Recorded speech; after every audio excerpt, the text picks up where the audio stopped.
আপনারা দেখছেন গল্পে গল্পে ছাত্র শিক্ষা। সৌভাগ্যটা এনে দিয়েছেন মহাপ্রভু,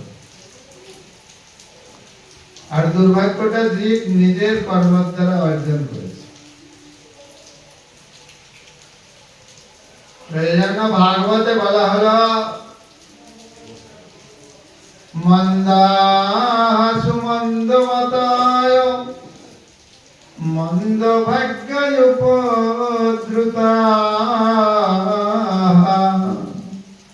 পাখণ্ড নিরতা সন্ত বিরক্তা সপরিগ্রহা। নারদ ঋষি বলছে, নারদ ঋষি দৌড়ে দৌড়ে যাচ্ছে,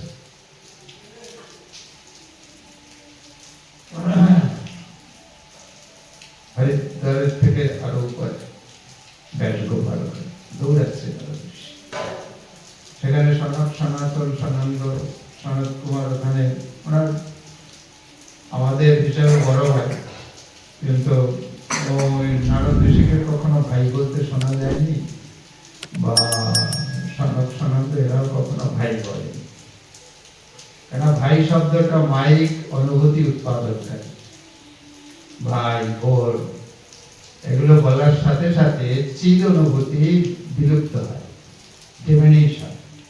সেই জন্য আমাদের প্রভুপাদ সবাইকে গুরু ভাই সম্বোধন করে,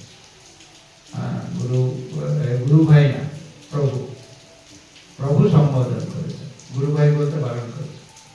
বলছে গুরু ভাই, আবার গুরুর সাথে আবার ভাই, ভাই শব্দ বলার সাথে সাথে তোমার মায়ের অনুভূতি হবে। তাই ওটা বলে কি হলো, সবাই প্রভু আর আমি, বলে তাতে সুবিধা কি? বলে সুবিধা হলো আমি যদি আপনাকে প্রভু বলি, আমার মধ্যে যে ভয় নিত্য কৃষ্ণ দাস, এই দাসত্ব বুদ্ধি অটোমেটিক উৎপন্ন। এ বাবা প্রভুপাদের সিদ্ধান্ত কেসা है বাবা, হ্যাঁ আপনার মধ্যে অটোমেটিক্যালি দাসত্ব বুদ্ধি উৎপন্ন। হে প্রভুপাদ, তো সেই জন্য ভাইটাই এরা বলে নাই, প্রভুই বলেছে। অনেকে বলে আবার কিছু আছে যারা প্রাকৃত সহজিয়াময়, তারা আবার বলে প্রভু দুইজন, এক দুই প্রভু সেবে মহাপ্রভুর চরণ, এসব কথা বলে। আর কেউ প্রভু নেই এখন, আর কি বলা যাবে, আর কেউ প্রভু নেই, প্রভু বেশি ক্রিস দেখায়। একে বলে অতিবারী সম্প্রদায়। অতিবারী মানে অত্যন্ত বাড়াবাড়ি। তেরো সম্প্রদায় আছে, বর্ণনা করা হয়, তার মধ্যে অতিবারী সম্প্রদায় বলে কি আছে, তারা যে কোনো জিনিস নিয়ে অত্যন্ত বাড়াবাড়ি করে, তাদের বলা হয় অতিবারী সম্প্রদায়। আর এই তেরো সম্প্রদায় অপসম্প্রদায়, এর কোনটা শুদ্ধ ভক্তির মধ্যে গণ্য হয় না। বলে আমি আমি কি বলবো, গোস্বামীগণের সিদ্ধান্ত, মহাপ্রভুর সিদ্ধান্ত, আমি কি বলবো, আমার কিছু বলার নেই। তো প্রভুপাদ সেইটা স্থাপন করে। তো নারদ ঋষি দৌড়াচ্ছে, সনক সনাতন সনন্দ সনত কুমার বলতে একটু দাঁড়াতো দাঁড়াতো, কি ব্যাপার তুমি দৌড়াচ্ছ কেন? কেননা তুমি হলো নারদ, হলো লক্ষ বিগ্রহ মুক্তস্য নারদস্য স্থিরস্য,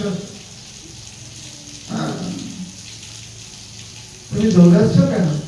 তুমি তো লোক বিগ্রহ মুক্তস্য, লোকের বিগ্রহ, বিগ্রহ বিশেষ আগ্রহ, এই লোকের সুখ, এই জগতের সুখ, এসব সম্পর্কে তো তোমার কোনো আগ্রহ নেই। যাদের আগ্রহ আছে তারা দৌড়াবে, ছুটবে, তুমি কেন দৌড়াচ্ছ? এই হলো প্রশ্নের মর্ম। লোক বিগ্রহ মুক্তস্য নারদস্য স্থিরস্য, সেই নারদকে বলছে ভব নারদ সনম তিষ্ঠ, তথম ব্রাহ্মণ দিনমুখা কুতশ্চিন্ততুরো ভবান ত্বরিতম গম্যতে কুত্র কুতশ্চাগমনম তব কুতশ্চাগমনম তব। তুমি দৌড়াচ্ছ কেন? তোমার কোন লোক বিগ্রহ নাই, কিছু নাই, তুমি এত ব্যস্ত।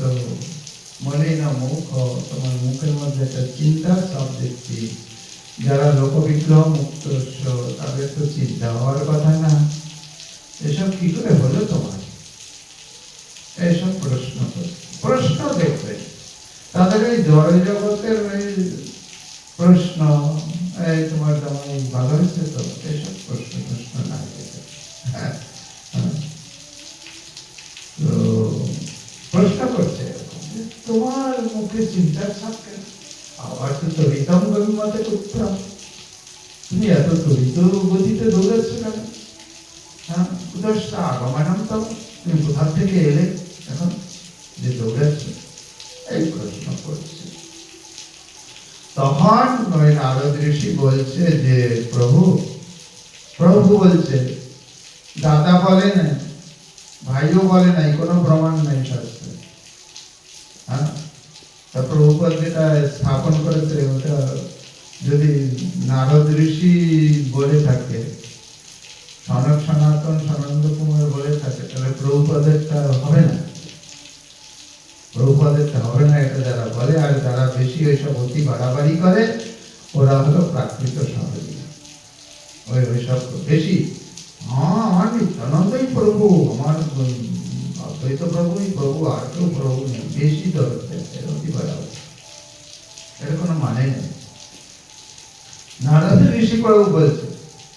তারপর নরোত্তম দাস ঠাকুর বলছে, দয়া করো শ্রী আচার্য প্রভু শ্রীনিবাস। প্রভু বলেছে কিনা বলেন? তাহলে প্রভু আর কাউকে বলা যাবে না? এ কেসা সিদ্ধান্ত বাবা? হ্যাঁ, শাস্ত্র প্রমাণে গোস্বামী সিদ্ধান্ত তো আসে না এটা, তাই না? প্রভু বলে দেবে, প্রভুপাদ ওই জন্য সবাইকে প্রভু সম্বোধন। প্রভু সম্বোধনের অনেক উপকার আছে। তো তখন ওই নারদ ঋষি বলছে যে হ্যাঁ প্রভু, আমি এই পৃথিবীতে, অহং তো পৃথিবী জাহাতু জ্ঞাত্বা সর্বতম ইতি পুষ্করং চ প্রয়াগং চ কাশীং গোদাবরীং তথা হরিক্ষেত্রং কুরুক্ষেত্রং শ্রীরঙ্গম সেতুবন্ধনম এবং আদিষু দীপ্তিষু ভ্রমমানৈতস্ততঃ। বলে আমি এই পৃথিবীতে এসেছিলাম বলে এটা সবচেয়ে উত্তম ক্ষেত্র। কেন পৃথিবীটা উত্তম ক্ষেত্র হলো কি করে? পূর্ব পক্ষ হচ্ছে উত্তম ক্ষেত্র হলো এখানে ভগবানের লীলা কথা, অমৃত কথা। হ্যাঁ, হনুমানকে এখানে রামবট আছে না, হনুমান এটা দাস্য ভক্তির ক্ষেত্র, মদদ্রুম ক্ষেত্র।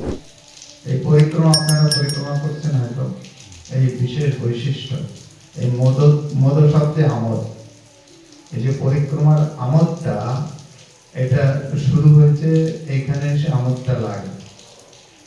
এই পরিক্রমার একটা বৈশিষ্ট্য আছে, প্রত্যেকটা দ্বীপের বৈশিষ্ট্য আছে আলাদা আলাদা। হ্যাঁ, ওইখানে আশ্রয় বিগ্রহ আছে, বিষয় বিগ্রহ আছে, প্রত্যেক দ্বীপের আলাদা আলাদা। প্রভুপাদ এগুলো দেখিয়ে দিয়েছে। তো এখানে এসে মদ শব্দ, দ্রুম শব্দে কীর্তন। এই আপনি আমরা যে হরিনাম করছি, ওখানে একটা ওই হরিনামের একটা মদ আছে, ওই মদটা কিন্তু এখানে বসে শুরু হয়। হ্যাঁ, মদটা লাগবে এখান থেকে। যতক্ষণ আমোদটা আপনি কোনো একটা করছেন, সেটাতে আপনার কোনো আনন্দ হচ্ছে না, সুখ হচ্ছে না, তাহলে আপনার সেটা করতে ভালো লাগবে? ভালো লাগবে না। বলে আমাদের খুব ভালো লাগে কিরকম?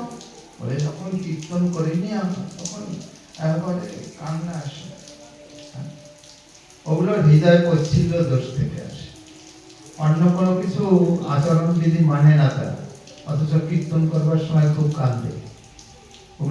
ওগুলো দোষজনিত, ওগুলো ভাবজনিত না, ওগুলো অভাবজনিত। হ্যাঁ, আমি 2 ঘন্টা কীর্তন করবো, আমাকে 4,000 টাকা দিতে হবে। ও অভাবের থেকে ওই কান্নাগুলো আসে। হ্যাঁ, বলে খাইবে কি? বলে কীর্তন বেশে খাওয়ার সাথে মরে যায় না বাবা। হ্যাঁ, কীর্তন বেশে খাওয়ার কি দরকার রে বাবা? কীর্তন বেশে খেয়ে বেঁচে থাকার কি দরকার? না খেয়ে মরে যা, তাও অনেক লাভ হবে।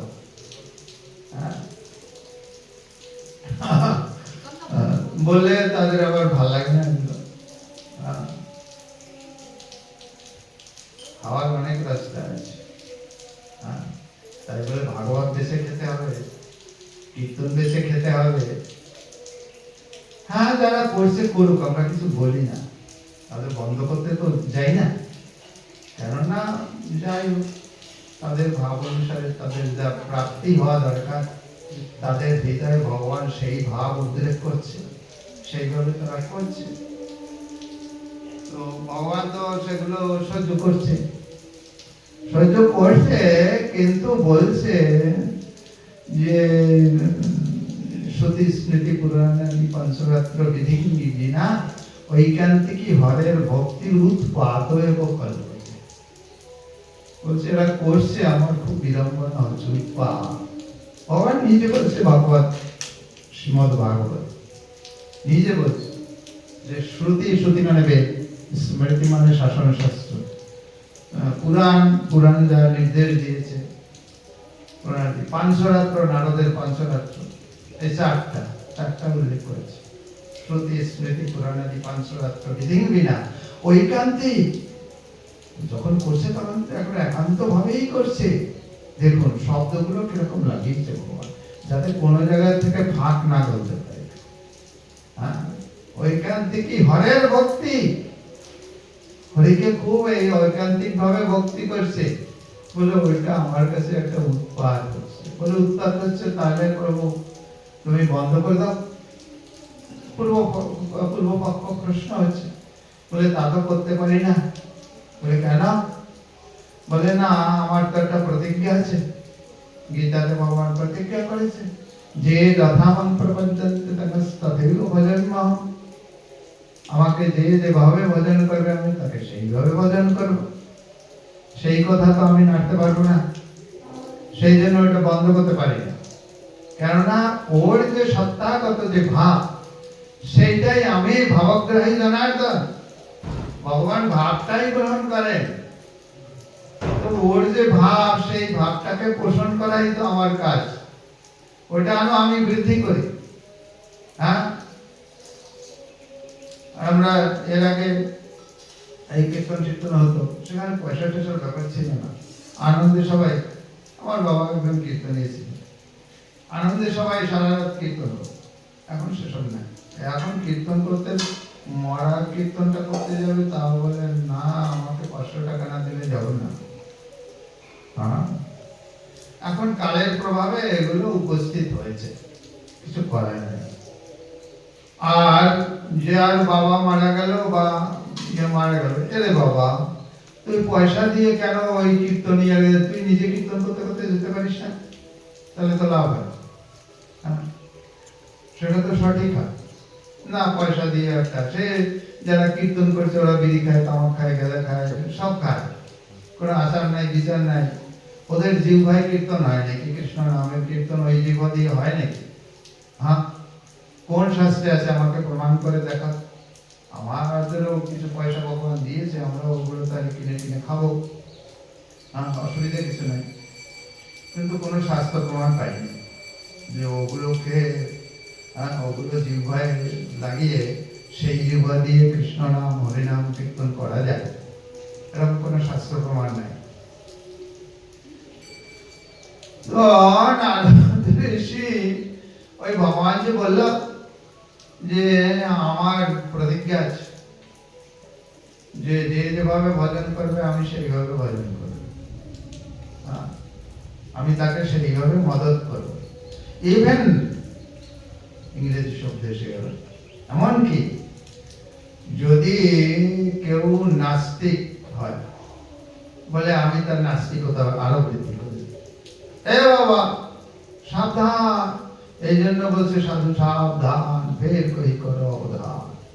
হ্যাঁ, আগে সাবধান হয়ে যেতে হবে হরিভজন করতে হবে। ভাগবত বলতে গিয়ে সুখদেব গোস্বামী বলছেন, তস্মাৎ অপরম কিঞ্চিৎ মনুষিদ্ধায় ন বিদ্যতে। শ্রীমদ্ ভাগবতম শাস্ত্রম জন্মান্তরে ভবেত পুণ্য, যদি হয় তাহলে সে লাভ করে। আর ভক্তাঘবর্ধনং যচ্চ কৃষ্ণ সন্তোষ হেতুকম তদাহম অবিধাস্বামী তে সাবধানতয়া শৃণু। বলার আগেই সবাইকে সাবধান করেছে, সাবধান হয়ে শোনো। হ্যাঁ, শোনার কতগুলো বৈশিষ্ট্য আছে, শ্রবণাক্ষ যোগ্যতা আছে, বচনাক্ষ যোগ্যতা আছে, সেইগুলো হলে তবে বলো, নালে সেই যে কথা, সেই কথায় না আত্মহিত হয় না পরে অহিত হয়। হ্যাঁ, সে আরো বিভ্রান্ত করে, লোককে বিভ্রান্ত করে। হ্যাঁ, একটা লোক পানের খেয়ে খেয়ে দাঁত ফাত কালো বানিয়ে ফেলেছে, সে ভাগবত বলছে। হ্যাঁ, তো লোকে দেখবে ও পান তো তাহলে খাওয়া যায়, তাহলে বিভ্রান্ত হবে না লোক?